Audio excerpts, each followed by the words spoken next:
Assalamualaikum warahmatullahi wabarakatuh.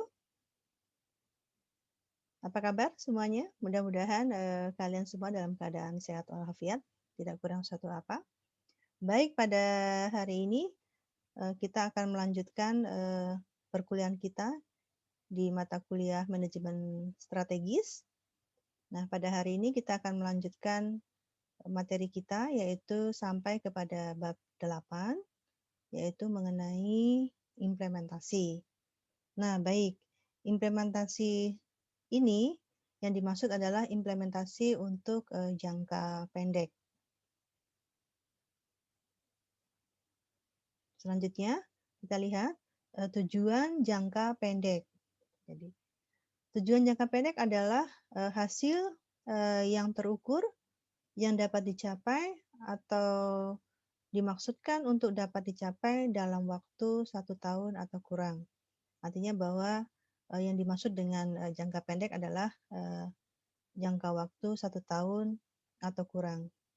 Kemudian agar kualitas jangka pendek tercapai ya atau dapat dilaksanakan secara efektif, maka hal-hal yang perlu diperhatikan adalah bahwa harus terukur, kemudian juga merupakan hal yang menjadi prioritas dan juga mampu untuk memecah dari tujuan jangka panjang menjadi jangka pendek. Artinya kita memberikan ya atau melakukan pemecahan menjadi jangka pendek gitu untuk kemudian tercapainya penyelesaian ataupun target dari jangka panjang.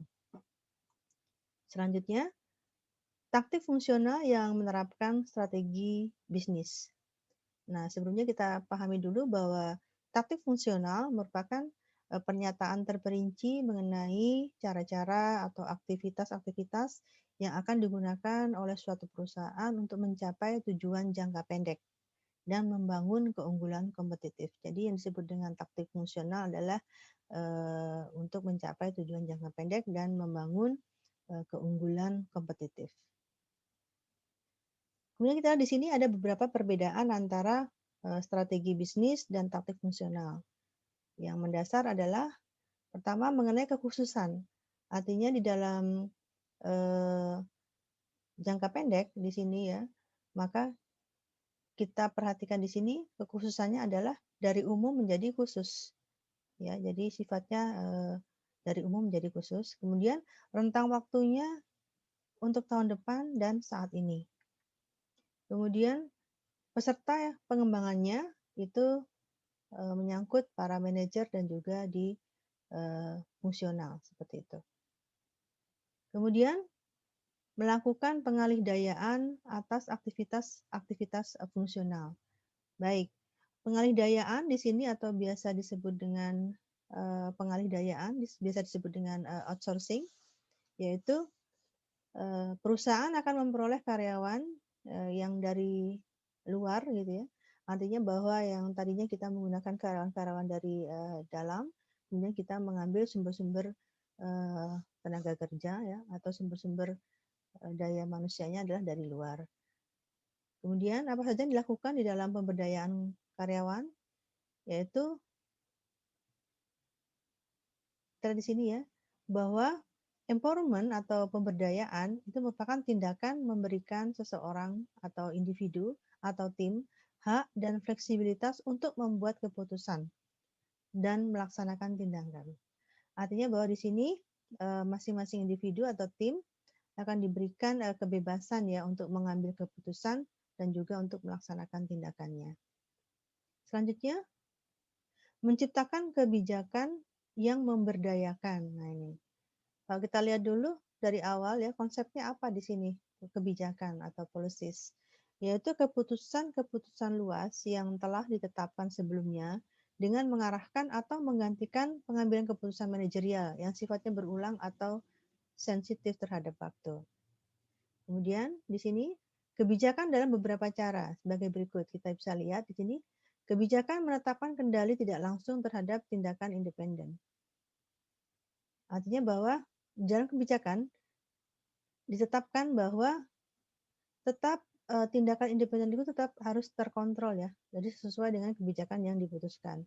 Kemudian kebijakan mendorong penanganan yang seragam atau serupa. Artinya ketika sudah ada kebijakan, maka tindakan-tindakan atau penanganan-penanganannya harus sama gitu, harus sesuai dengan yang telah ditetapkan.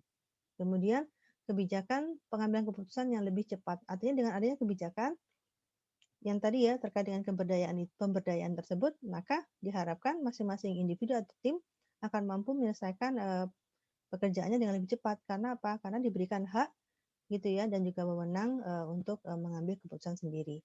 Kemudian kebijakan melaksanakan aspek-aspek dasar dari perilaku organisasi. Artinya bahwa kebijakan melembagakan aspek-aspek dasar dari perilaku organisasi. Artinya bahwa di sini kebijakan tersebut ya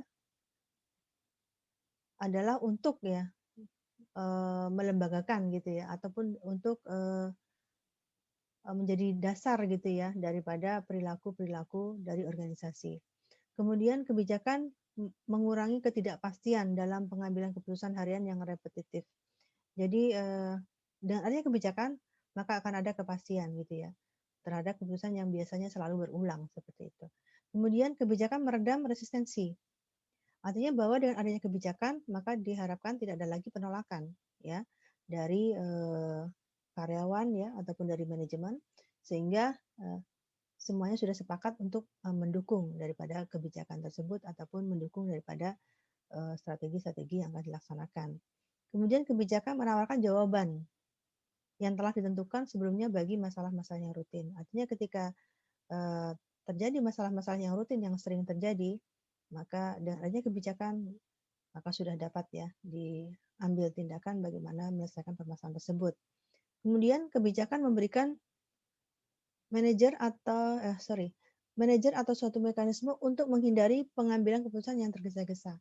Artinya bahwa keputusan itu memang diharapkan cepat selesai karena adanya diberikannya hak ya atau wewenang untuk mengambil keputusan, tapi juga tidak boleh terburu-buru. Artinya bahwa segala sesuatu tetap harus berdasarkan kepada kebijakan yang telah ditentukan.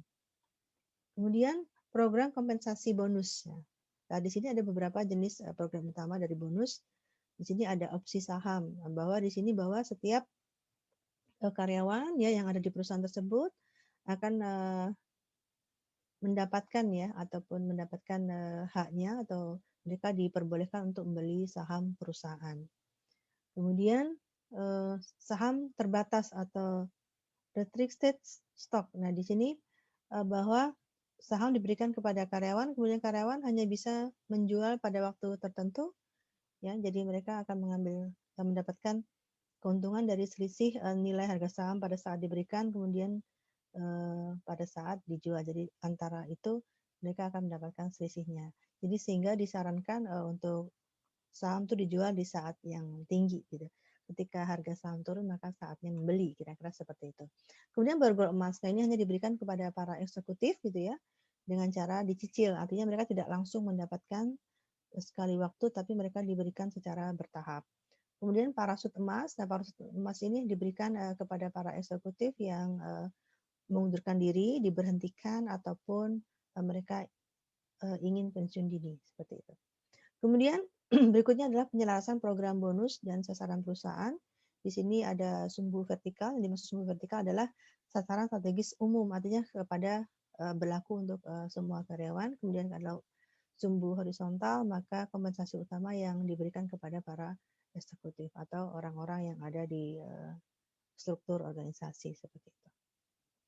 Nah, Ibu kira cukup untuk materi hari ini yaitu implementasi jangka pendek. Silahkan jika ada yang kurang jelas bisa ditanyakan pada forum diskusi.